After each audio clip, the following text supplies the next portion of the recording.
Accountancy में आज हम पढ़ने जा रहे हैं साझेदारी का पुनर्गठन। सबसे पहले इसकी मीनिंग देखते हैं। वर्तमान अग्रीमेंट में कोई भी परिवर्तन आता है तो साझेदारी फर्म का पुनर्गठन हो जाता है। कोई भी बदलाव अगर पार्टनर्स के बीच जो आर्थिक संबंध है उसमें होता है तो इसे हम साझेदारी का पुनर्गठन कहते हैं। साझेदारी का पुनर्गठन वर्तमान अग्रीमेंट को निरस्त कर देता है और पार्टनर्स के बीच में एक नया साझेदारी अनुबंध स्थापित होता है। पार्टनरशिप फर्म अपना बिजनेस पहले की तरह चालू रखती है। कुल मिलाकर 5 ऐसे सर्कमस्टांसेस हैं जिसमें साझेदारी फर्म का पुनर्गठन होता है। पहला कारण है वर्तमान सदस्यों के बीच लाभ हानि अनुपात का बदल जाना, change in profit sharing ratio of existing partners. दूसरा है एक नए साझेदार का प्रवेश, एडमिशन ऑफ अ पार्टनर। तीसरा है वर्तमान पार्टनर्स में किसी का रिटायरमेंट। चौथा है किसी पार्टनर की डेथ अर्थात मृत्यु हो जाना। और पांचवा है 2 पार्टनरशिप फर्म का मिलकर एक हो जाना, subject to maximum number of members 50। अब हम इन बातों को डिटेल में देखते हैं। पहला है change in profit sharing ratio amongst the existing partners, साझेदार के मध्य लाभ हानि अनुपात का बदल जाना।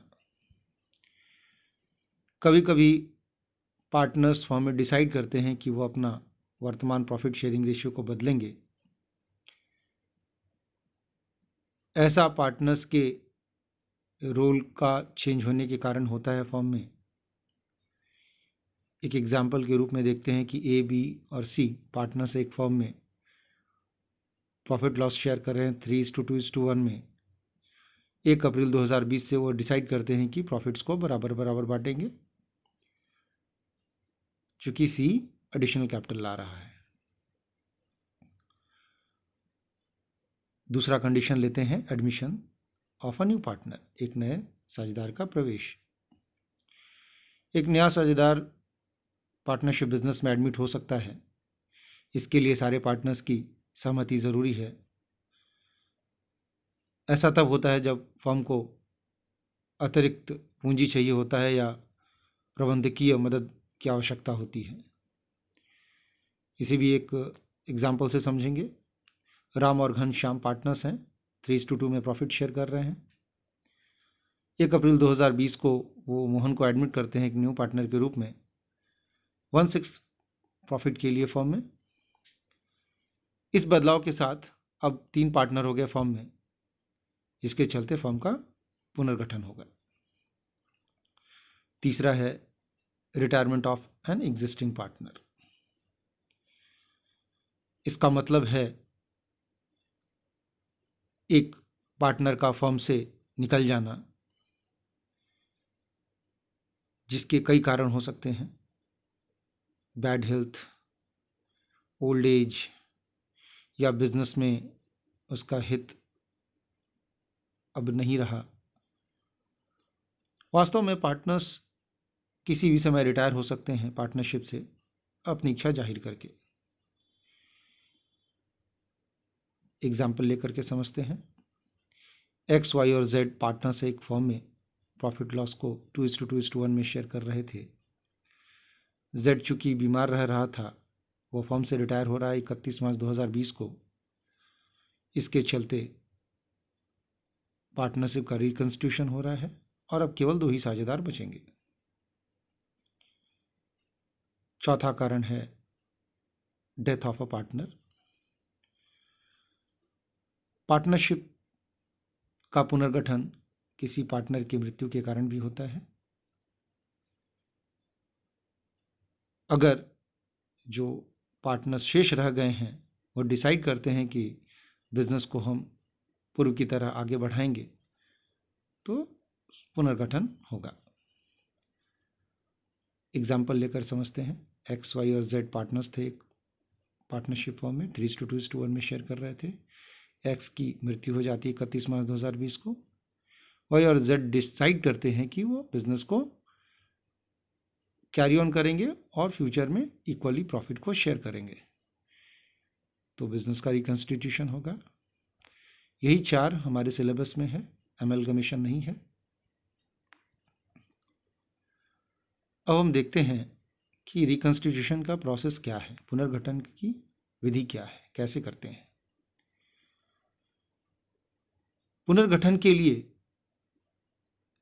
हम रिवाइज्ड पोजीशन स्टेटमेंट बनाते हैं, अर्थात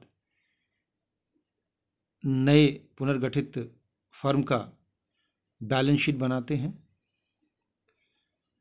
जिसके लिए जो पार्टनर्स का होल्ड था बिजनेस में उसको रिवाइज करते हैं और एसेट्स एंड लायबिलिटीज को भी रिवाइज करते हैं एज पर द अग्रीमेंट।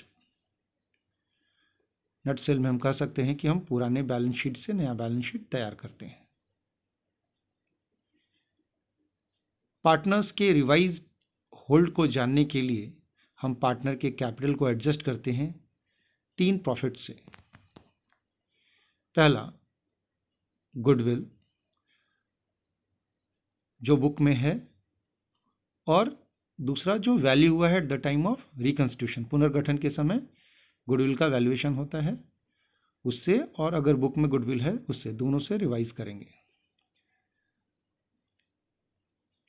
दूसरा, गेन या लॉस जो एसेट्स के रिवैल्यूएशन और लायबिलिटीज के रीअसेसमेंट पर अराइज होता है उससे पार्टनर्स कैपिटल को रिवाइज करेंगे। तीसरा, अगर बुक में अर्थात बैलेंस शीट में कोई फ्री रिजर्व्स है, एक्यूमुलेटेड प्रॉफिट या लॉसेस हैं, या डिफर्ड रेवेन्यू एक्सपेंडिचर है, उससे पार्टनर्स कैपिटल को रिवाइज किया जाएगा। अब हम इन तीनों को डिटेल में देखते हैं। सबसे पहले लेते हैं गुडविल का एडजस्टमेंट। अगर बुक्स ऑफ फर्म में गुडविल अपीयर हो रहा है एसेट साइड में, तो उसको हम ओल्ड पार्टनर्स में ओल्ड रेशियो में राइट ऑफ कर देते हैं। इसके लिए एंट्री हमको पास करनी होती है, ओल्ड पार्टनर का कैपिटल या करंट अकाउंट को डेबिट करके घटा देते हैं और गुडविल जिसका डेबिट बैलेंस है उसको क्रेडिट करके राइट ऑफ कर देते हैं। वैल्यूड गुडविल के लिए हमको कैपिटल एडजस्टमेंट करना होता है पार्टनर्स के बीच में, पार्टनर्स के होल्ड को घटाते बढ़ाते हैं। इसके लिए एडजस्टमेंट एंट्री पास होती है। गेनिंग पार्टनर या पार्टनर्स का कैपिटल या करंट अकाउंट को डेबिट करके हम घटाते हैं और सैक्रिफाइसिंग पार्टनर या पार्टनर्स का कैपिटल या करंट अकाउंट को क्रेडिट करके बढ़ा देते हैं, चूंकि वैल्यूड गुडविल को हम प्रॉफिट कंसिडर करते हैं। ध्यान रहे कि केवल एक केस होता है एडमिशन ऑफ अ पार्टनर, जिसमें न्यू अर्थात गेनिंग पार्टनर, चूंकि एडमिशन में जो नया पार्टनर है वो गेनिंग वन होता है। हो सकता है कि पुराने पार्टनर्स में से भी कोई गेन कर ले, तो जो भी गेनिंग वन है उनका कैपिटल को हम डेबिट करते हैं। लेकिन एडमिशन ऑफ अ पार्टनर में अगर नया पार्टनर अपने गुडविल के, वैल्यूड गुडविल के हिस्से के लिए कैश, बैंक या एसेट्स लेकर आता है, उस केस में हम न्यू पार्टनर के कैपिटल या करंट अकाउंट की जगह प्रीमियम फॉर गुडविल अकाउंट को हम डेबिट करते हैं, जिसको वह कैश, बैंक या एसेट्स के रूप में लेकर के आया है। ये पहला हो गया गुडविल का। दूसरा हम देखते हैं फ्री रिजर्व्स या एक्यूमुलेटेड प्रॉफिट एंड लॉस और डिफर्ड रेवेन्यू एक्सपेंडिचर के लिए क्या एडजस्टमेंट करते हैं। बाय डिफॉल्ट फ्री रिजर्व या एक्यूमुलेटेड प्रॉफिट या लॉसेस या डिफर्ड रेवेन्यू एक्सपेंडिचर को ओल्ड पार्टनर्स में ओल्ड रेशियो में ख़त्म कर दिया जाता है। अगर इसको बैलेंस शीट में शो नहीं करना है ये दे दिया जाए या कुछ ना बोला जाए। लेकिन जब रिजर्व्स को शो करना है फ्यूचर न्यू बैलेंस शीट में, तो गेनिंग पार्टनर कंपनसेट करेगा सैक्रिफाइसिंग पार्टनर को। इसके लिए हम कैपिटल एडजस्टमेंट करते हैं पार्टनर्स के बीच में। प्रॉफिट्स के लिए, रिजर्व्स के लिए हम गेनिंग पार्टनर या पार्टनर्स के कैपिटल या करंट अकाउंट को डेबिट करके घटाते हैं, उनसे कंपनसेट कराते हैं। किसको? सैक्रिफाइसिंग पार्टनर या पार्टनर्स के कैपिटल या करंट अकाउंट को क्रेडिट करके। सैक्रिफाइसिंग पार्टनर या पार्टनर्स के कैपिटल या करंट अकाउंट को क्रेडिट करके बढ़ा देते हैं।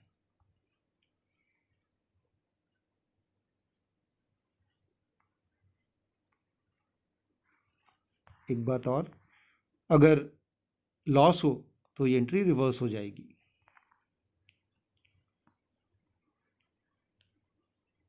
Next to this, adjustment of gain और loss arising from the revaluation of assets and reassessment of liabilities.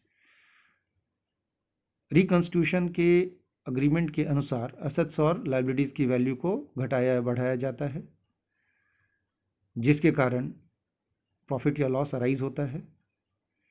इस प्रॉफिट या लॉस से भी हम कैपिटल को रिवाइज करते हैं। जब एसेट्स और लायबिलिटीज की चेंज्ड वैल्यू को रिकॉर्ड करना होता है बुक्स में, तो हम रिवैल्यूएशन अकाउंट के थ्रू एसेट्स एंड लायबिलिटीज की वैल्यू को घटाते बढ़ाते हैं, और जो गेन या लॉस होता है रिवैल्यूएशन के पार्ट पर, उसको हम ओल्ड पार्टनर के कैपिटल या करंट अकाउंट में ट्रांसफ़र कर देते हैं। प्रॉफिट से कैपिटल को बढ़ा देते हैं और लॉस से घटा देते हैं ओल्ड प्रॉफिट शेयरिंग रेशियो में। जबकि जब रिवाइज्ड वैल्यूज़ को बुक में रिकॉर्ड नहीं करना है, तो हम net effect revaluation of assets and reassessment of liabilities का निकालते हैं और उससे पार्टनर के कैपिटल या करंट अकाउंट को एडजस्ट कर देते हैं, जिसके लिए एडजस्टमेंट एंट्री पास करते हैं पार्टनर्स में। गेनिंग पार्टनर के कैपिटल अकाउंट या करंट अकाउंट को डेबिट करके घटा देते हैं, और सैक्रिफाइसिंग पार्टनर या पार्टनर्स के कैपिटल या करंट अकाउंट को क्रेडिट करके बढ़ा देते हैं इन केस ऑफ प्रॉफिट। और अगर लॉस आता है, उसके लिए एडजस्टमेंट एंट्री करते हैं, सैक्रिफाइसिंग पार्टनर या पार्टनर्स के कैपिटल या करंट अकाउंट को डेबिट करके घटा देते हैं, और गेनिंग पार्टनर या पार्टनर्स के कैपिटल या करंट अकाउंट को क्रेडिट करके बढ़ा देते हैं। ध्यान रहे, जब हमको ऊपर के 2 या तीनों केसों में कैपिटल एडजस्टमेंट के लिए जाना है, कैपिटल एडजस्टमेंट करना है, तो हम सेपरेटली एंट्रीज नहीं करेंगे, अलग अलग एंट्रीज नहीं करेंगे। रादर हम तीनों ही हेड्स का नेट इफेक्ट निकाल लेंगे और उसके लिए सिंगल एडजस्टमेंट एंट्री पास करेंगे। इस नेट इफेक्ट को निकालने के लिए हम सारे प्रॉफिट्स को एक साथ ऐड कर देते हैं और उसमें से लॉसेस को डिडक्ट कर लेते हैं। अब बात आई कि जब भी रिकंस्टिट्यूशन होता है तो कोई पार्टनर अपना प्रॉफिट में शेयर लूज करता है और कोई गेन करता है, तो रेशियोज़ के कैलकुलेशन की बात आती है। तो हम देखते हैं कैलकुलेशन ऑफ रेशियोज़। सबसे पहले देखते हैं सैक्रिफाइसिंग रेशियो क्या है। सैक्रिफाइसिंग रेशियो 2 या 2 से ज़्यादा पार्टनर्स के बीच में सैक्रिफाइस शेयर का रेशियो है। ये सैक्रिफाइस शेयर हर पार्टनर का हम निकालते हैं, उसके पुराने शेयर में से न्यू शेयर को डिडक्ट करके। अगर पुराना शेयर न्यू शेयर से ज़्यादा है तो सैक्रिफाइस निकलता है। जबकि गेनिंग रेशियो 2 या 2 से ज़्यादा पार्टनर्स के बीच जो गेन का शेयर है उसके बीच का रेशियो है, जो हर एक पार्टनर के लिए निकालने के लिए हम उसके न्यू शेयर में से ओल्ड शेयर को माइनस करते हैं। ऐसा तभी करते हैं जब न्यू शेयर ओल्ड शेयर से ज़्यादा होता है। न्यू शेयर जानने के लिए हम 2 या 2 से ज़्यादा पार्टनर्स के बीच में जो न्यू शेयर है उसके बीच का रेशो निकाल लेते हैं। न्यू रेशियो निकालने के लिए न्यू शेयर निकालना पड़ता है, जिसके लिए हम ओल्ड शेयर में गेन शेयर को जोड़ देते हैं और सैक्रिफाइस शेयर है तो उसको डिडक्ट कर लेते हैं। इधर ऑफ द टू केस होगा।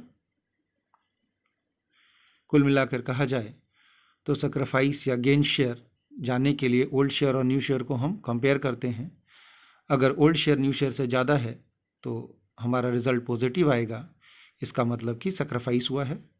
जबकि अगर नेगेटिव आंसर हुआ तो इसका मतलब है न्यू शेयर ज़्यादा है ओल्ड शेयर से, इसका मतलब कि पार्टनर ने गेन किया है। एक और हम बात जो निचोड़ के रूप में हम देखते हैं कि जो प्रॉफिट नहीं बढ़ सके इकलौता है वैल्यूड गुडविल, और जिसको बांटा ना जा सके, जो बट ना सके इकलौता है वैल्यूड गुडविल, और जिसको बांटना ना हो, इन सब के लिए पार्टनर के कैपिटल अकाउंट को एडजस्ट करते हैं। एडजस्टमेंट के लिए एंट्री हमने देखा। और अगर कोई इंफॉर्मेशन नहीं दिया हुआ है तो प्रॉफिट्स को हम ओल्ड रेशियो में ओल्ड पार्टनर्स के बीच में बांट देते हैं। ऊपर हमने देखा accumulated profit and free reserves और accumulated loss and deferred revenue expenditure को कौन कौन से हेड्स में वो रिफ्लेक्ट होंगे, इसको देखते हैं।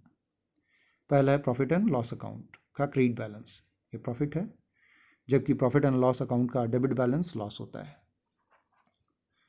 दूसरा इस हेड का है accumulated profit and free reserves में जनरल रिजर्व आता है, जो जनरल पर्पस से रिजर्व करके रखा गया है। तीसरा वर्क्समैन कंपनसेशन रिजर्व है, जो फर्म में जो वर्कमैन काम कर रहे हैं उनको कंपनसेट करने के लिए क्रिएट किया जाता है। चौथा इन्वेस्टमेंट फ्लक्चुएशन रिजर्व है, जो फर्म के इन्वेस्टमेंट पर होने वाले फ्लक्चुएशन से फर्म को नुकसान न हो उससे उसको कुशन प्रोवाइड करने के लिए क्रिएट किया जाता है। पांचवा है कंटिजेंसी रिजर्व, संभाव्य दायित्वों को वहन करने के लिए यह रिजर्व बनाया जाता है। कुल मिलाकर के हम देखते हैं कि फ्री रिजर्व्स, जिसको बिजनेस के फाइनेंशियल पोजीशन को स्ट्रेंथन करने के लिए बनाया जाता है, अगर उन पर कुछ एलोकेशंस है तो उसको हम हटा लेते हैं और बाकी फ्री रिजर्व्स कहलाता है, जिसको हम पार्टनर्स में ओल्ड रेशियो में बांट देते हैं। जबकि हम एक और हेड देखते हैं accumulated loss and deferred revenue expenditure head में। डिफर्ड रेवेन्यू एक्सपेंडिचर का एक हेड है एडवर्टीजमेंट सस्पेंस अकाउंट, जिसको एडवर्टीजमेंट एक्सपेंस के नाम से भी हम देखेंगे। इसको भी हम लॉस ट्रीट करते हैं, लॉस के रूप में ट्रीट करते हैं। इनके अकाउंटिंग ट्रीटमेंट्स को हम आगे एग्जांपल्स के साथ नेक्स्ट क्लास में देखेंगे।